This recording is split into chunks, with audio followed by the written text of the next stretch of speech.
Listen up! Now listen, we gotta talk. It's what we do best. This is today's News Talk Radio, TNT.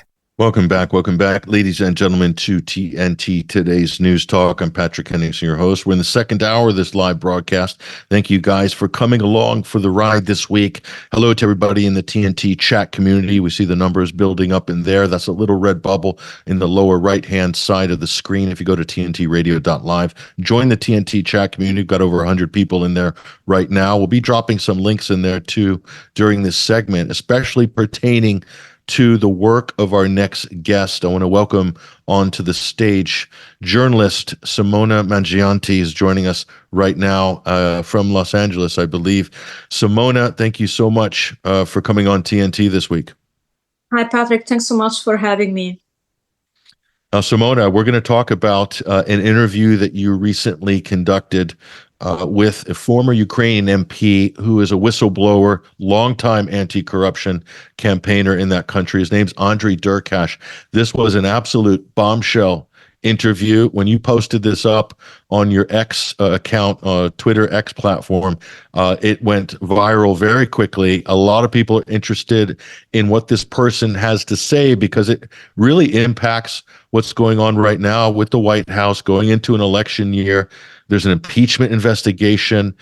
First of all, for those people who aren't familiar with you and your work, Simona, could you just introduce yourself, give us a little bit of your background, and then let's talk about this interview which you've done recently. But go ahead, Simona.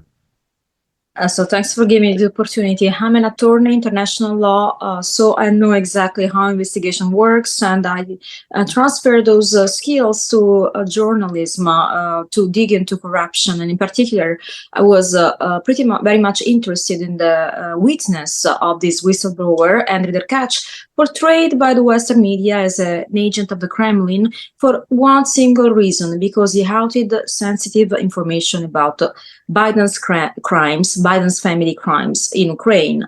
Derkach leaked the infamous Derkach tapes, which I would like to remind to the audience are these audio recordings of the conversation that Joe Biden, at the time he was vice president under the Obama administration, had with the former president of Ukraine, Poroshenko, in which he basically threatened him to withhold $1 billion from the American government to Ukraine in case he would not fire the general prosecutor at the time. His name is Shokin, who was looking into Burisma. Burisma is, I would like to remind, is the gas and energy company where Hunter Biden, a completely unqualified professionally for the role individual, was sitting on the board of administrators for $100,000 a month. So we have an interest of the Biden family using the leverage, political leverage of course, being the vice president of the United States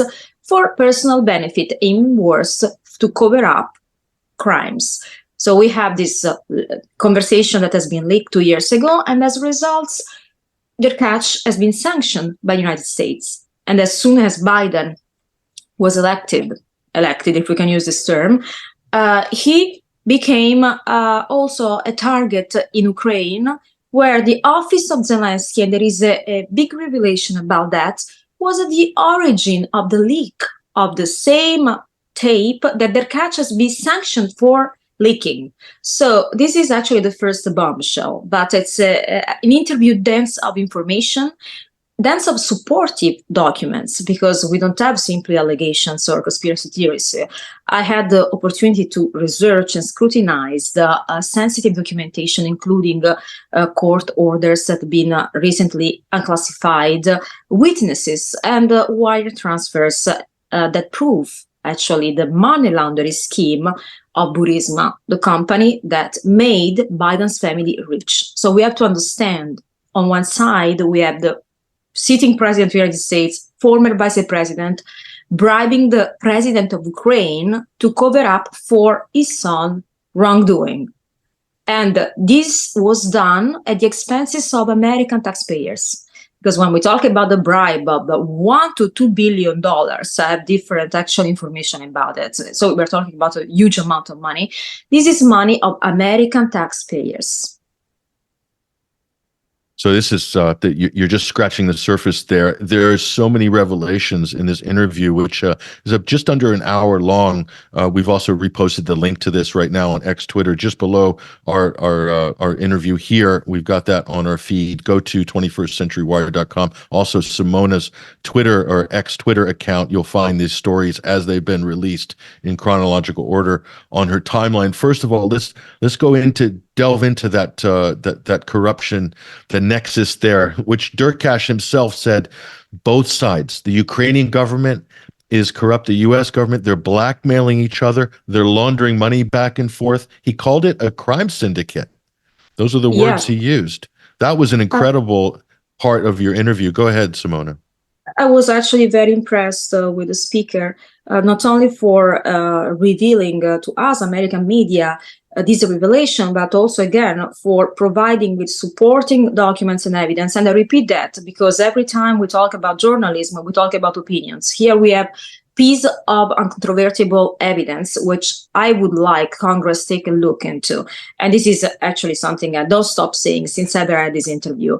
Derkach made a point how not only has been a target of a weaponized DOJ that sanctioned him simply for collaborating with U.S. government and genuinely providing information about corruption. Because we have to understand this individual who has been portrayed and undergraded as a puppet of the Kremlin is someone with an extensive political career. He was elected 7 times to the Ukrainian government. His entire career was devoted to exposing corruption. Now, as a result of collaborating with the United States, here we have him sanctioned. Now, not only sanctioned, the first sensational fact he shared with me is that he was victim of an assassination attempt in Ukraine. Assassination attempt that, of course, remained unpunished for the authors.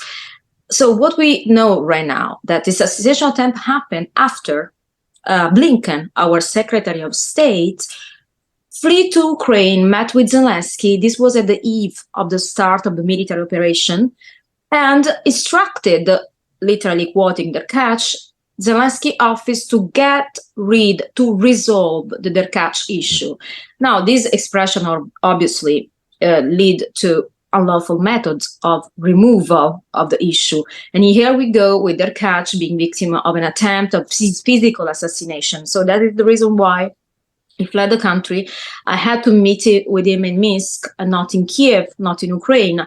He's in a sort of a political exile, where he's a victim not simply of a corrupted government, both in Ukraine and United States, but of a proper criminal organization. When we talk about method of physical elimination of instruction, it comes directly from the Secretary of State of one of the biggest democracies that the world knows. I'm talking about the United States of America. We can imagine at which extent the corruption is normalized and these methods are tolerated. So for me, this was absolutely the first sensational fact of this interview. So witnesses exposing Joe Biden corruption are not only prosecuted and persecuted by the DOJ, but are also at risk of physical elimination. There are death threats on them. And he also extended this risk to not only to himself, but to other people who have been looking into Biden's affairs in Ukraine, exposing corruption, including prosecutor Kulik, including Dubinsky, journalist that has been going through hell and is at risk again. His life is at risk for simply doing his job and outing the truth. Now, we know that back on time, in 2016, we built up this monster of Russia and Putin to justify everything that happened. We have seen unfolding afterwards. So it's easy to build up this idea, this brainwashing machine that lead people to believe that Russia is the enemy, Putin is the enemy. And so, of course, everybody who's attempting to have international relations, which are like in the field of diplomacy, like Trump at the time was doing with North Korea as well, becomes some sort of enters in a scheme of collusion with Russia. But, investigating and researching as a journalist, I made myself a question. First and foremost, my background as a lawyer led me to a question: who has the motive to help who to get in power? When we uncover all the interests that Joe Biden has in Ukraine and the Ukraine-US collusion in the election for, at the time, getting money for funding this war that Ukraine is actually initiated in many ways with the support of the Western world and first line United States. And of course, Joe Biden, the family of the president, getting rich off of Ukraine. We understand that the motive and the interest lead to one country, which is called Ukraine, and definitely not Russia. So I would like people to understand, to get off this Russia hysteria. It's there is absolutely no reason. I don't see any palpable motive why Russia would want another candidate in power, mentioning an example Trump, who at the end of the day, with his policies on America first, didn't do any good for Russia during his presidency. But, we have now Biden financing a war, a bloody war, brainwashing people, making them believe that behind this war there is so much philanthropy, protection of the independence of a country, which is highly corrupted and which is benefiting his family. And it's, as you mentioned before, it's at the origin of this money laundering scheme back and forward. We have billions of dollars moved. But I would like to go back later to other piece of evidence that really disturbed me. And I think American audience and generally everybody should know. Well, let's talk about that. Well, firstly, just go back to that point, Simona. But before that, what was it like to meet Andrii Derkach? Because this is somebody who has kept a very low profile since he's being sort of pushed out of the country. He's being sanctioned by the United States, accused of election interference in 2020 in the U.S., which is a ridiculous charge. That I have not seen any credible evidence to that degree, as so many people have been accused of, quote, election interference. So he's been stripped of his citizenship of Ukraine. I believe they stripped him of his citizenship. Somebody took out a contract to a hit job to assassinate him, as you said. And Blinken's comments are a major bombshell. That's what Derkach is saying in your interview. That's certainly shocking. So what was it like? He's got all of this pressure. It's all of this stress. How was it like to interact with him? What was the sort of vibe you got from him? Well, it was definitely, the interview happened in a condition of extreme security. Of course, this is a person whose life has been threatened, but at the same time is a person who fearlessly keeps working on exposing corruption. When actually I asked him, how does it feel to be betrayed at the time by his country and by the United States? He genuinely attempted to help. He gave me a very interesting question. He told me, my country is not this bunch of criminals at the government. My country are my people, and I will keep fighting for the people. And this was, so he came across as a man who's still fighting for corruption. It was actually very interesting, and I was very honored that he granted me an interview, because under the current condition, he has all the reason to be silent. And it's important to vehicle his voice and the evidence he collected for the public to know, but most importantly, to draw those documents to the attention of the elected officials that should start an impeachment hearing. Based on these documents, Joe Biden shouldn't be sitting in the White House. And I stress it again and again. These are really sensitive information, and we should never allow impunity and inaccountability when we look at this evidence. So we have this, it was a very experienced politician. Also, the only reason why he has been portrayed as a Kremlin agent is because of his education at the FSB, former KGB.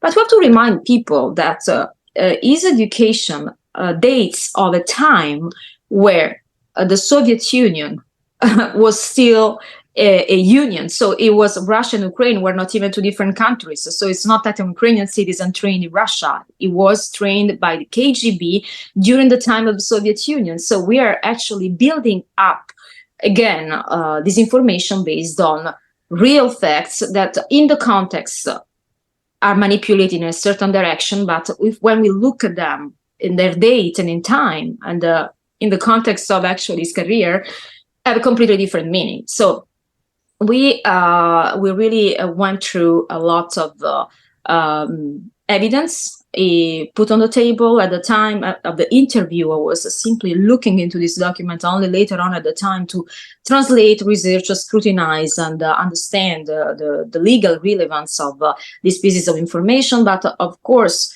This piece of evidences include as well as along with the Hunter laptop are targeted with the same mantra, which is Russia propaganda. And every witness or whistleblower or every personal vehicle looking into Joe Biden corruption, including Rudy Giuliani, they are accused of being Russian agents or Ukrainian agents, or they're caught under some FARA violations, where actually the one who uses political leverage for personal gain and influencing decisions in his own country and abroad is Joe Biden.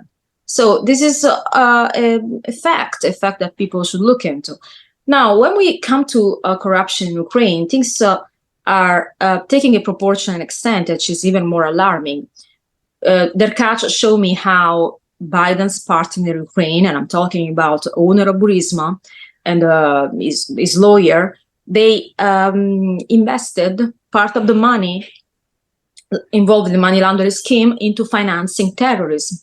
Everybody could suspect that Ukraine was involved in the explosion on Nord Stream. And this is another sensitive aspect that was really shocked to learn.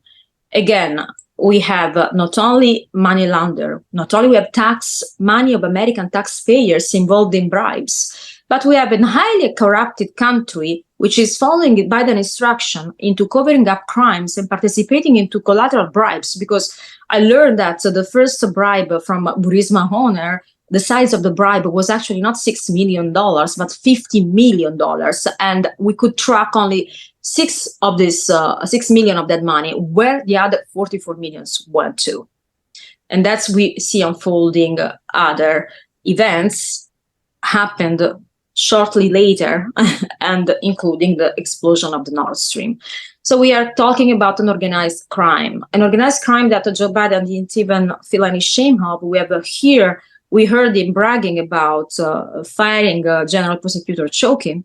And going back to Shokin and going back to whoever exposed corruption, we know that Derkach revealed, is another fact that revealed during the interview, new tapes. So he leaked new audio recordings that I posted underneath my interview next, in which we can hear Shokin addressing to 2 American lawyers, Greenberg and Aborisk, which are 2 Congress lawyers, which not only informed them about new information on Biden corruption in Ukraine, but he also informed them that as a result of his work is now held hostage in Ukraine. So basically can flee the country and his life is at risk. I would say very disingenuously, Derkach was even addressing to the American media, American public, asking for protection. He suggested that the American Congress should take Shokin out of Ukraine and offer him protection. I would suggest personally that our elected official would invite the speaker to testify in Congress, along with other witnesses, providing with the documents that as American media we could look into. But as Congress, obviously there is no interest, at least by now, to scrutinize. And this is probably what we should stress next step, because it's weakened the image of the United States in the world, and it's obviously it's damaging a lot the strength that this country should project. So Viktor Shokin, a former prosecutor general in Ukraine, the one that Biden referenced when he said to Poroshenko, you're not going to get that loan unless you fire that prosecutor. This person is effectively being used as a bargaining chip by the Ukrainians with Washington. And again, that speaks to what Andrii Derkach called this criminal syndicate, where they're leveraging each other, they're taking money from each other, they're blackmailing each other. And that also speaks to the revelation that it was Zelensky's office, Zelensky and Yermak, who leaked the audio recordings to begin with. And so it does make sense. So what Andrii Derkach, this story he's painting, the evidence supports it. Yes, and it was pretty shocking to know that there is the Zelensky office behind the leaking and advertising of these tapes. It's a really important piece of information. Now Zelensky, best friend with Joe Biden, since he got in power, he of course switched side for different reasons. But let's get back to this bargaining situation. When we think about the President of the United States, who is controlled by Ukraine in this moment because of the leverage that Ukraine has on the president, of the crimes that him and his family have been committing in Ukraine a long time ago. We're talking, everything started a long time ago. We're not talking about recent facts. And we think about the war right now and their unconditional support to the war when we have major problems at the border and a major problem with the homeless people all over the United States and financial inflation, which took unprecedented proportions in the last years. Then we understand at which point this president should be absolutely immediately removed from office. But for some reasons, despite every piece of evidence is out there, we are criminalizing everybody who look into this evidence instead than looking into those facts and held people accountable for those facts. And this is important to stress because we see unfolding political persecution. We know that Rudy Giuliani was actually starting an investigation based on what Derkach at the time provided to him. And has been silenced as a result. His bar license has been removed, and that's another key point. Another key point, Simona, which you brought up, that what Rudy Giuliani produced after he made his first trip to Ukraine, interviewed Shokin, all of this was true, but he was demonized in the media. They tried to discredit him, but the receipts that he came back with when he was sent over to investigate, they're all absolutely true. It's all been proven to be factual. That's incredible. And and we have new documents unfolding supporting the investigation that at the time they were busy to discredit by discrediting him, the one looking into these facts. And Giuliani was very brave at the time to meet with Derkach, meet with Shokin, and acquire all the piece of evidence necessary to actually start a proper legal investigation into Biden's involvement in Burisma and Biden interference into removing the general prosecutor of Ukraine from his position without any reason whatsoever. Actually, one interesting aspect of this Derkach tapes is that we can hear clearly Poroshenko stating that despite no evidence of corruption could be found, it would accommodate Joe Biden's will just to get this money. And again, we're talking about, and I stress it all the time, money of American taxpayers. So Biden became rich with Ukrainian taxpayer monies, and they bribed Ukraine with American taxpayers' money. That was the entire conversation, the core part of the interview with Andrii Derkach, who, as I said, is now in exile. His life has been basically destroyed. He has been sanctioned by the United States. He is targeted by his own country, and until a switch and a change of the administration will happen, I don't see the situation any difference. And also, even most disturbingly, he was victim of an assassination attempt.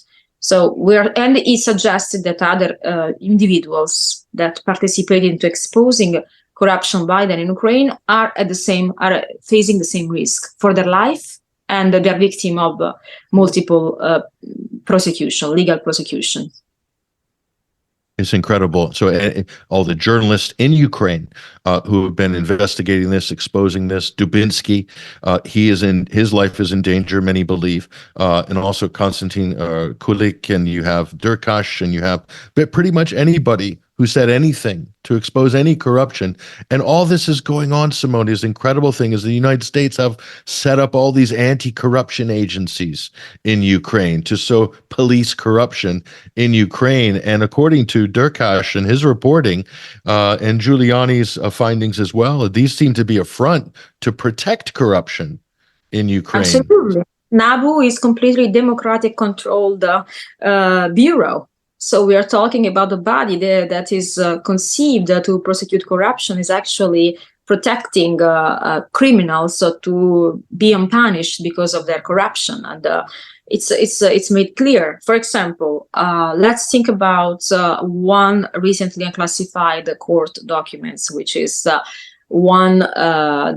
court case involving Shlovetsky, which is the owner of Burisma. So we can see how, for organizing a bribe of the actual size of 50 million, he has been awarded a fine of $1,800. So this was the punishment for the owner of Burisma for organizing a bribe of $50 million, of which we don't know where other 45 million have gone. We have massive cash bribes. So we have also these pictures attached to the documents, court documents, which shows like they look like coming from a movie scene, like van full of cash. And that's just as palpable as it is. But of course, there is no interest yet. I still trust at some point some honest prosecutor will look into that, but it will require a switch of power or, definitely accountability. The largest bribe in Europe, and you get a $1,800 fine. And then they buried it and they're tying up all the loose ends, trying to erase everything, closing all the cases. All of this has been proven. You've got the receipts. You posted a lot of this on your social media as well. Go to X platform, formerly Twitter, and follow Simona Mangiante. She has posted all of this online, including the latest audio recordings with Victor Shokin. So it's all there, ladies and gentlemen. Watch the interview. It's absolutely gripping. It is full of bombshell after bombshell. There's enough in there for at least 2 or 3 impeachment hearings. Forget about just one. So fantastic work, Simona, on this. Your final words before we break. Thank you. I just would like to remind people I also posted 2 witnesses of 2 people involved in the money laundering scheme of Burisma, which are the director of WireLogic and Digitex, which are the company directly involved in the money laundering, in the context of their court case, in which they explain as people directly involved how this money laundering scheme operated. So we are talking about court documents in which the players, the characters of these crimes are witnessing their own wrongdoing, and they are punished as a result. The lawyer of Burisma, Kicha, who has been caught handing $6 million of the 50 million, has also stayed punished mostly. So we are really talking about NABU, who is there as a democratic-controlled anti-corruption bureau in Ukraine that is conceived that the only purpose to cover up for crimes, money laundering, Biden involvement, tons of evidence and documents that prove those allegations. And the only people who have been punished are the anti-corruption individual that carried the investigation to out crimes. Derkach, Kulik, Shokin, Dubinsky. Everybody's been involved in exposing corruption and investigating corruption, including our Rudy Giuliani, are in deep trouble, have been bankrupted, have been sanctioned at the time, and their life is at risk. So how long we can still tolerate that? It's my answer. And I would like everybody to stress a petition eventually to the Congress of the United States to have a look into these documents, because I think people deserve a response, deserves accountability for their taxes used in a wrong direction to support Biden's family crimes rather than other important things in the interest of the country. Yes, absolutely. This is the least we could expect if we do believe in democracy and anti-corruption, as people like to talk about. If we actually believe in these things, that's the least of the expectations here. And hopefully there's a lot going on in Congress with this, and hopefully they'll look at this seriously. Simona Mangiante, really appreciate you coming on TNT, today's News Talk this week. Much appreciated. Thank you so much for having me and giving a voice to these facts. Thanks you, Patrick. And follow Simona on her platforms on X, Twitter as well. You'll get all the information again there. You also get breaking updates as well. That's where you want to be on this story. And we'll also post updates as well at 21st Century Wire. We'll talk about it more on TNT. Hopefully we'll speak to Simona again in future. Listen, let's take a break right now with the network and come back for reactions, final thoughts, and some late breaking news from our intrepid correspondent, Basil Valentine, off the coast of North Africa. All this and more coming up. Stay right there.